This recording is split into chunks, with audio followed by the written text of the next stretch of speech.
আমরা রুমা উপজেলা গেটে দাঁড়িয়ে যে একটা ছবি তুললাম, কিন্তু যাওয়ার সময় ছবি তোলা হয় নাই, আসার পথে চলে আবার রওনা হলাম।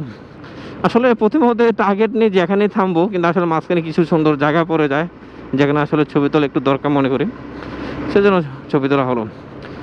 এখানে এই রোমা থেকে বান্দরবানের পথে এরকম মানে বিশেষ করে ওয়াই জংশন পর্যন্ত অনেক ব্রিজ এরকম, মানে আমরা এক জায়গায় মানে 10-15টা পেয়েছি, মানে একটু পরপর এটা সহ একটু পরপর একটা ব্রিজ। আসলে এই ব্রিজগুলো কোনো ড্রেনের উপর না, এগুলো বড় বড় ঝিলের উপরে, আবার কোনো ক্ষেত্রে দুইটা পাহাড়কে কানেক্ট করছে।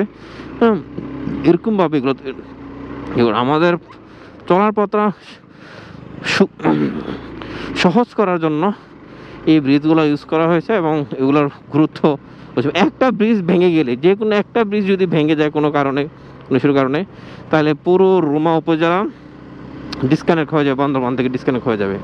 তাহলে বুঝেন এই ব্রিজগুলো কতটুকু গুরুত্বপূর্ণ, এবং এগুলোর প্রতিনিয়তই রক্ষণাবেক্ষণ হয়। গতগুলো দেখলাম একটা ব্রিজের একটু অংশ ভেঙেছিল, সেনাবাহিনী সেখানে গ্যালভানাইজিং মেশিন দিয়ে ঝালাই করছে। তার মানে ওরা কতটুকু সতর্ক এই রাস্তার বিষয়ে, কারণ এগুলো একটু ডিস্টার্ব দিলেই শেষ।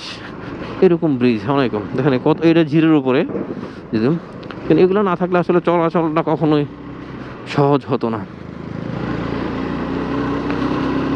মানুষ যে চাষ করতেছে, এগুলা কি যে এগুলো করলা, এই যে করলা চাষ করতেছে মানুষ, আর পাহাড়ি করলা অনেক বড় এবং দেখতে অনেক সুন্দর, মানে কি বলবো, অনেক সুন্দর। গতকাল দেখেছিলাম, ভিডিও করা হয় নাই কিন্তু দেখেছি। আমার সামনে এখন আহাত ভাই, সেই মাদারীপুর শিবচর থেকে আগত, অনেক ভালো মনের মানুষ, 4B রাইডার, মানে খুব সুন্দর বাইক রাইড করে।